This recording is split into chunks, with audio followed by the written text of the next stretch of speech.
This presentation was developed because of the high level of interest in New Orleans brass bands that play for funerals, and they also play for what are called second line. So we're going to try to give you an orientation in that world.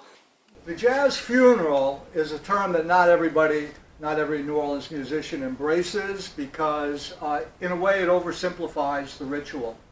But a funeral with music, or a brass band funeral, is rooted in military traditions. This is really where the brass band and the funeral converge for the first time, although in African culture, burial with music is also part of everyday life. And so when we look at New Orleans culture in general, we're looking at a convergence of many different ethnic groups from different parts, from Africa, Europe, Asia, Native Americans. When it comes to the story of New Orleans jazz, everybody's involved to some extent. These are crazy quilt demographic situations that are all mixed up in spite of segregation, which attempted to separate people by race and ethnicity. The settlement patterns in New Orleans that produced the first waves of jazz musicians were much more complex than that. And so people got to know each other and found excuses to work together. And this is one reason that jazz sort of brought everybody up together. It was a young people's music, and it quickly penetrated any kind of musical activity available, including what brass bands were doing. This particular image from a piece of sheet music from the 1880s shows a Mexican military band, Encarnacion Payen's military band, that came here for the World's Cotton and Industrial Exposition in 1885, and they were extremely popular. As you'll see, most New Orleans brass bands don't have this many members in them, but the impact of the brass band from Mexico and the fact that some of these people actually remained in New Orleans because they found the musical climate so conducive to what they love to do, which was play music, creates an important context for us to understand how jazz penetrates the brass band world, and we end up with jazz funerals. The thing that I hope I can impart to you today is that jazz is not just about the music industry, it's about lifestyle in New Orleans. It's about the music that goes with the way people live. It's got a community connection that's extremely important, and sometimes much more important than doing European festivals or making CDs. How you are viewed in your community as a musician is probably the #1 priority for most New Orleans jazz musicians. When we're talking about jazz origins, though, we have to talk about the black community because that's where the primary impulse for jazz comes from. Uptown musicians like Buddy Bolden, downtown musicians like Jelly Roll Morton and Sidney Bechet met over jazz. Jazz attracted young people of all ethnic and racial backgrounds, but the people in the African American community and the French Creole community were the ones that were the groundbreakers that really created the idiom in the period from about 1900 to 1917 when it was recorded for the first time. So we would say that, well, this is a black brass band. But in fact, if we dig a little deeper, we find out there's a lot of diversity within this community of musicians. The man at the far left is Manuel Perez. He was Mexican in terms of his heritage. Next to him is Andrew Kimball, an African American. Next to him, Peter Bocage, who was an Afro-French Creole from Algiers on the West Bank. And next to him, Lorenzo Tio Jr., the tall guy with the clarinet. The family was originally from New Orleans, but because of a deteriorating racial situation in the 1850s, they fled to Mexico before the Civil War, and then they came back. But Barry, you knew a number of these musicians, so would you talk a little bit about who they are? Yeah, I remember the third from the left there, Peter Bocage. This little guy, he heard Buddy Bolden, you know. I mean, nobody else. And I asked him, I said, well, what did Buddy sound like? You know who Buddy Bolden is, right? He's a jazz legend. Leader of a jazz band, usually seen, there's a book about him and they say first man of jazz. Yeah, and none of these musicians were playing hardly anywhere, you know. I mean, if you heard a job, you automatically went to it from all over town, all the jazz fans. There wasn't that many jazz fans here, but it was a bit rough to know the black musicians you know, because it was illegal. You couldn't go to their house. I mean, imagine that. If you were black, now I can't come to your house, knock on the door and say, Mr. Rayburn, Dr. Rayburn, how did you start in this? You couldn't do that. You know, the cops would ask you what you were doing there. And so I got a paper, lucky I had this piece of paper, from the archive, where he's now the one in charge, and it said I could go to visit. It's from the superintendent of police. Yeah. Basically a safe passage so that he could enter and members of our archive staff could enter the homes of black musicians and the bars where they performed without being harassed by the police force. Imagine Barry got walking here around in with- January of 1961. Our archive opened in 1958, and the letters were written in 1959. So the interviews were actually occurring before we got the protection via the letters. But you know, the administrators at Tulane University were worried about what could happen with the police, and so the librarian there went to the mayor, who leaned on the police chief to provide these letters of safe conduct. Well, in fact, when Barry arrived here, he joined the Black Musicians Union, Local 496. There were still Jim Crow unions when he first got here. They did not merge until 1969-70, which gives you another perspective on the racial situation here. But it was clear to Barry from the beginning that the musicians he wanted to play with, they were all members of 496, not 174, the white local, and so it made sense for him to join that local, and he could, because the board at the black local admitted white musicians. However, the white local did not admit black musicians. But I wanted to point out that the Onward Brass Band, this picture was taken about 1913. This band began in the 1880s. They played European music, they read music, they were not playing jazz that early.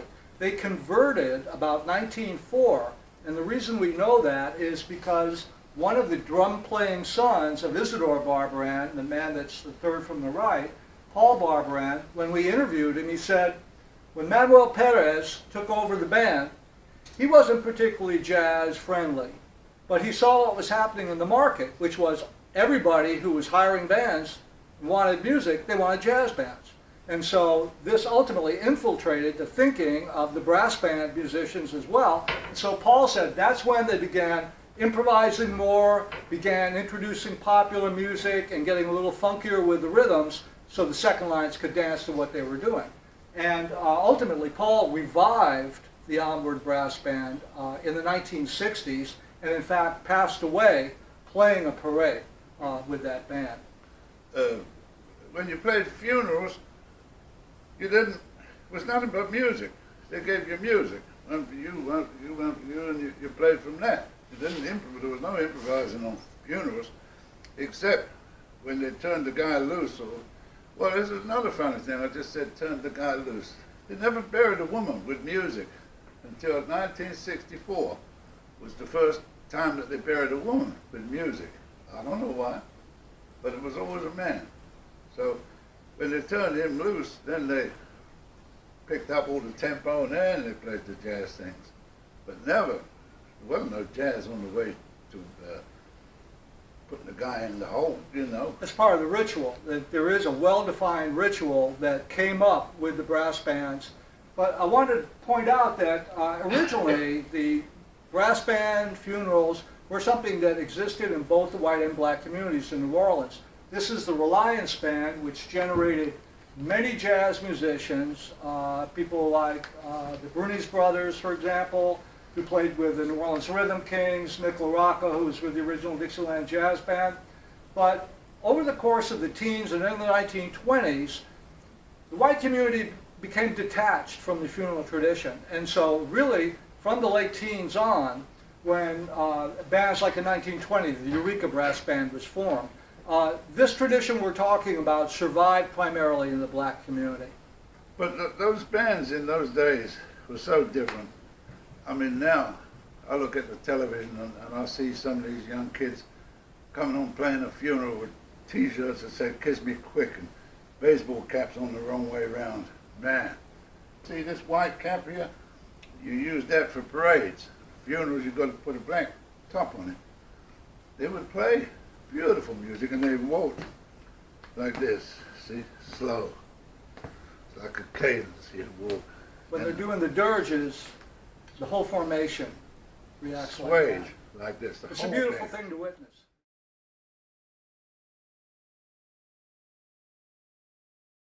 This is Henry Allen's brass band playing a Mardi Gras parade in 1926, and you can see they've got the uniforms on, they've got the black hats. It's kind of militaristic look still, and we're going to see that's changed the way they're appareled over time. By the time you get to the 1940s, something like that would be fairly rare. Louis Armstrong came up in a brass band when he was in the Colored Waifs home, New Year's Eve 1912, with a gun that belonged to his mother's boyfriend. He just happened to be in the proximity of some policemen when he shot it off, and he was arrested and sent to reform school. It's one of the best things that ever happened to him, because the gentleman at the right with the arrow pointing to him, Peter Davis, became his music teacher and introduced discipline and a love for music, but particularly an understanding of how you pursue a musical career, how you gain skills on the instrument, how you let your heart express itself on an instrument. He got all of that from Peter Davis. This is his band returning from Chicago, his first trip back to New Orleans in 1931, and visiting what was then called the Municipal Boys Home, but it was the same institution, basically with a new name. And so Armstrong's connection to the brass bands, this was really his sort of training ground. Well, when Armstrong left in 1922, for example, he went to the south side of Chicago, which was a thriving black metropolis. It was a place where the kind of racial oppression he would experience in New Orleans wasn't happening on the south side, and there were opportunities to record, to play theaters, to even play a little classical music with Erskine Tate's Vendome Orchestra. He used to insert pieces of opera into his solos when he recorded in the 1920s and 30s. He was conversant with all forms of music, but he was also the pioneer who was really creating a whole new approach to jazz with solo improvisation coming out of the ensemble, which was the threshold for most New Orleans musicians in the early period. Barry, tell us a little bit about what's going on in this picture, because you have all these people dressed up with their derbies and the sashes, and then you've got a banner. Young and True Friends is the name of this benevolent association. Well, this is a regular funeral, see? These people are the marshals that come in front, sometimes one, sometimes five, see? And the band always lined up the same way. Trombones in the front, the bass on, and then the alto and the tenor, always lined up the same. And the bass drum was on the left, and on the right would be the snare drum. When the band stopped, and it was time to turn the body loose, the band would break into, half of it would be there, the hearse would go through. And if it was a musician, you'd take off your hat and tip the top of the hearse, tell him goodbye, you know. But yeah, this is a regular funeral. And How come they put the trombones in front? well, because they slide. Dangerous. That Yeah, slide. yeah. None of the musicians, you know, grand marshals can be in front of the slides, but none of the musicians. I remember one time, the bass drum player, this is Robert Lewis, he couldn't play the job, and I don't know who they hired, I forget. And he went the other side. And Percy Humphrey, the leader, said, "Look, you damn fool, get that side. People can't read the name and the telephone number to hire us." It was true, man. Percy gave him help. But in later years, well, I'll tell you, the Eureka Brass Band, which was this band, was the only band who put the trumpets in the back of the drums. And those trumpets cut through everything. They're so strident. So if you're going to have something in the back, maybe Percy had been thinking about that. And, you know, everybody in front of that trumpet's going to hear that trumpet. Yeah, yeah. Once the band beats the body, picks up the body, could be at a funeral home, could be at a church, could be at someone's house. But at that point, the whole the feeling, the emotion shifts to something very solemn as a sign of respect. It's intended to be a catharsis. At some point, you have to excise the sorrow you feel at the loss of an important individual within the community. So this idea of new generations sort of buying into the tradition is something that's still going strong in New Orleans. Now, bands like the Rebirth, for example, or the Dirty Dozen, or the Little Rascals, or Looney Tunes. They all have a different aesthetic, and they've sort of found their own path. We're talking about the traditions that Barry was introduced to in the 1960s, but there are also musicians in New Orleans like Greg Stafford and Dr. Michael White who follow the traditional ritual as well. So all of these new developments with younger generations simply means more variety within the tradition. It doesn't mean one replaces the other. It means we have more to choose from. But let's back up one second, because you knew some of the guys in this band, particularly the alto player. This is the Olympia Brass Band, headed by Harold Dejan. Oh, yeah, I know all of them. Milton Baptiste, Albert Warner, Howard Dejan, Louis Cottrell, Kid Sheik, Booker T, and Albert Alcorn. And this man here, Harold Dejan, he formed this Olympia band. Harold was an icon, and if you ever saw the James Bond film, Live and Let Die, the Olympia is not only in that film, they're part of the plot line, a very important part of the plot line. They became internationally celebrated. They were playing jazz funerals in Porthmadog, Wales, in North Wales. So this is a step up. New Orleans brass bands aren't just about New Orleans. In fact, the word gets out about jazz funerals. People all over the world want to experience what that's like. And another thing I just thought of, a lot of times that they couldn't afford, the family couldn't afford to put the body in a funeral home. So they had it out in the front room. And you had to go to the house to pick up the body. I did that a lot of times, you know. But it was strictly a matter of financing. After the body's been cut loose is when the jazz begins. And one of the things you'll notice is that all the flags are tightly wrapped through the marching and the dirges. When the body is separated, either interred in the cemetery or taken off to the gravesite, that's when the second line activates, the flags are unfurled, and the whole tenor of the event changes, shifts in the jazz direction. The second line basically is a neighborhood response to this funeral. They are the uninvited guests that everybody knows will be showing up. And they become actively a part of what's going on in the entourage. The more they dance, the hotter their dancing becomes, the more activated the band becomes. There's a synergy, there's a call and response going on between the second line dancers and the brass band. Well, members of the community who are prominent are not the only ones who get jazz funerals.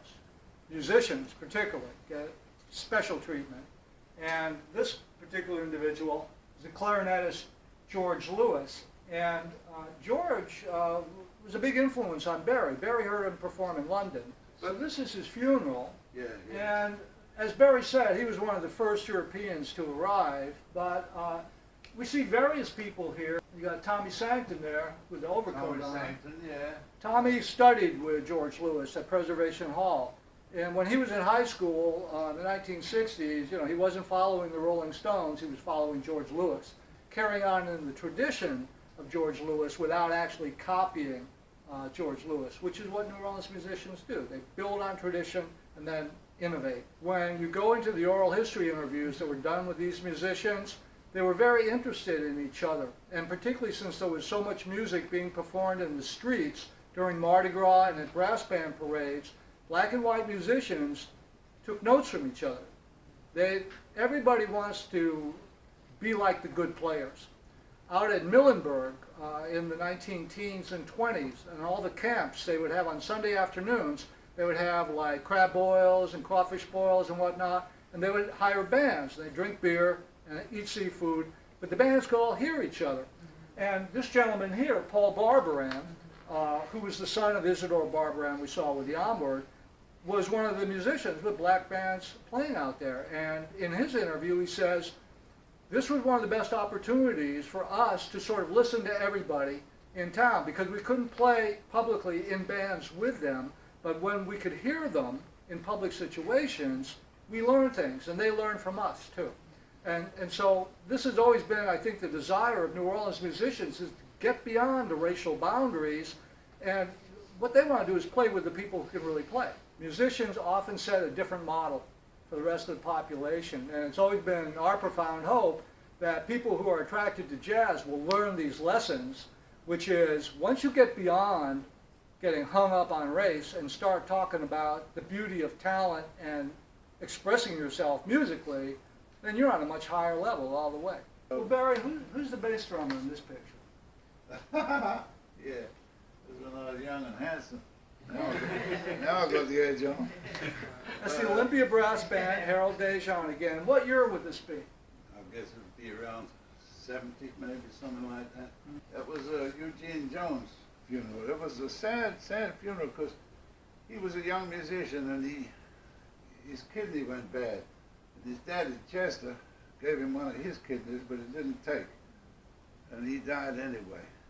And he had these 4 little daughters, man.